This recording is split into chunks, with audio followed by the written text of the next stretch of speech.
Hello, everybody, and welcome to our second Betabound webinar. We are super excited to be doing webinars more regularly, and we hope that they continue to provide value and help give you a glimpse into what's going on over here on our end. Just like last time, let's start out with some quick introductions. My name is Brad. I'm Betabound's Community Director. Here with me today is Conrad. He's our Technographic Specialist, and also Ulysses, who is our Betabound Recruitment Lead. Feel free to get in contact with us by reaching out via hello@betabound.com or on Twitter as well. Before we jump into the main focus of today's presentation, where we will be answering some of your top questions from the last webinar, we wanted to point out that a new sign-in option has been added to Betabound. The next time you log in, be sure to keep an eye out for the Google button along the bottom. If your Betabound account is registered using a Gmail or Google account, you'll now be able to sign in using this button. If you'd like to share your thoughts and your experience with this new feature, we have an open discussion thread active within the Ambassador project where you can chat with us and some other testers about the feature. At this point, I'm going to hand things off to Yuli to start diving into some of your questions from our first webinar. Thanks, Brad. Our first webinar was great, and we really appreciate all the participation. We received some solid questions and have updated our Ambassador FAQ as a direct result of that webinar. We're going to go over a couple of highlights of the most popular questions you wanted answered. A lot of you wanted some help locating your Ambassador code. Once you sign the agreement and are in the Ambassador project, you'll be able to find your code in the left-hand menu, as shown on the right. All of our assigned codes are randomly generated, so we can't customize your existing code. We'd hate for it to happen, but if your Ambassador code is somehow inappropriate, please reach out to us via email so we can take a look. Now, here's a little more information on the referral process. Some of you asked, if I have previously referred someone to Betabound, will I get any credit for this through the Ambassador program? Many of you have referred people to Betabound before we launched our Ambassador program. We welcome anyone who is spreading the word about Betabound to their friends and family at any time, but we will only provide an incentive when we launch an Ambassador opportunity. Our Ambassador opportunities will be focused on finding a specific tester or group of testers, so your hard work in helping us with our search will be rewarded. Any past referrals won't be incentivized, but they are tied to your account.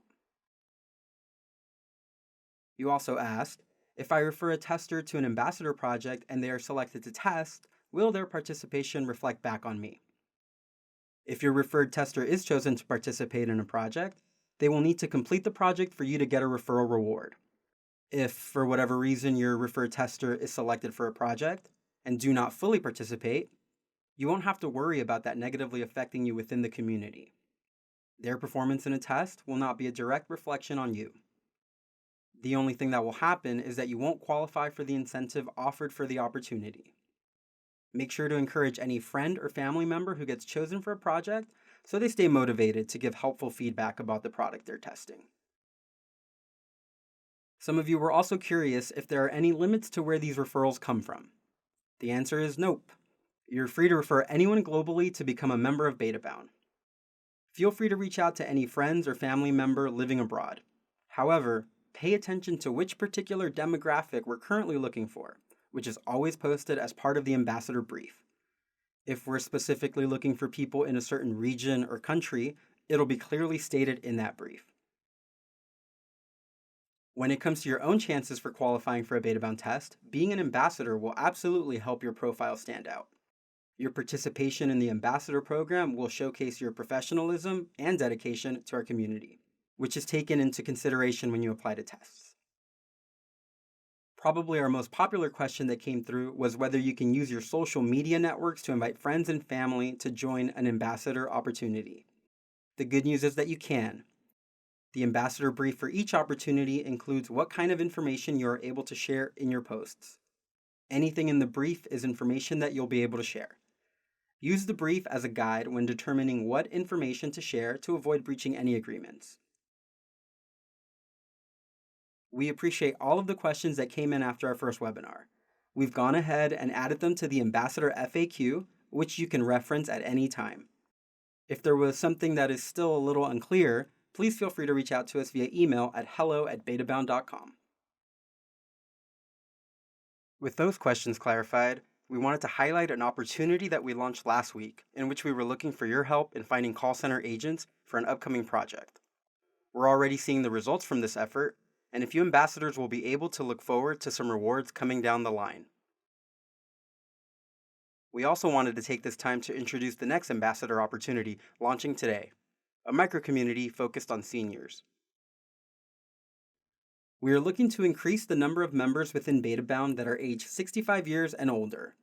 If you have someone in your life who fits that criteria and they have a basic understanding of current tech and are interested in testing out software or hardware products, this is your opportunity to help them get involved. Just like last time, as long as one person who is 65 years or older joins using your ambassador code, you'll have an entry into the giveaway. Our senior micro community will be available until July 1st. So make sure any friends and family you have sign up using your ambassador code before then. This brief, which includes more details about this opportunity, will be posted in the Ambassador project immediately following this presentation. With that, I'll pass it along to Conrad. Thanks, Ulysses. I think a lot of beta bounders are really going to take advantage of that new micro community referral opportunity. Once everyone logs in to check out that briefing, you'll also find we have two new test platforms. One for a security camera, and the other is for a smart doorbell. For both of these, we're mostly wondering how these devices are connected and controlled. For example, if they use Bluetooth versus Wi-Fi, and if they connect to something like a Google Home or Amazon Echo. For those of you that aren't aware of what test platforms are, at a very basic level, they are the products that you own and use when you're on a test. For example, your smartphone is a test platform to test mobile apps. Your computer is a platform to test software or hardware peripherals like a keyboard or a mouse. And your Wi-Fi network is even a test platform to test smart home products. As for these new test platforms, we found that as more people adopt smart home technology, there are various wireless signals that upcoming unreleased products will have to work with. Knowing the test environment ahead of time helps diagnose these issues that are reported in future tests. To further explain test platforms, there are two reasons to complete them. First, you hear about more of our upcoming test opportunities. The companies we work with tend to have very specific markets, and in order to simulate the real-world release of their products, we put their product into the hands of that particular market. This means we have to cross-reference your test platforms with the needs of each client's product. That's the technical demographic, or technographic. If you don't have a test platform, you can still hear about upcoming opportunities from us, but you're running the risk of missing out. On the other hand, taking a couple minutes to complete a test platform or two is going to put you at the front of the line for opportunities that you are more likely to be qualified for. The other reason to complete a test platform is that you increase your chances at getting selected. This is the real reason why you'll want test platforms. Imagine Betabound just announced a really cool product test, and you eagerly fill out the application for it. Now imagine how many hundreds, if not thousands of others are just as eager doing the same thing. How do you, as an applicant, stand out from the rest? While the application itself provides a way to tell us why you might be a good fit for the test, test platforms demonstrate a willingness to go above and beyond by verifying the answers you provided on that application. So, those two new test platforms, the security camera and smart doorbell ones, are a great way to demonstrate your excellence as a Betabound ambassador. As you log in to check out the new ambassador brief, be sure to also check out the full list of test platforms on the left side menu options. That concludes today's webinar. We're looking forward to see what test platforms you guys submit and how many referrals we get for this upcoming micro community. Thanks for tuning in.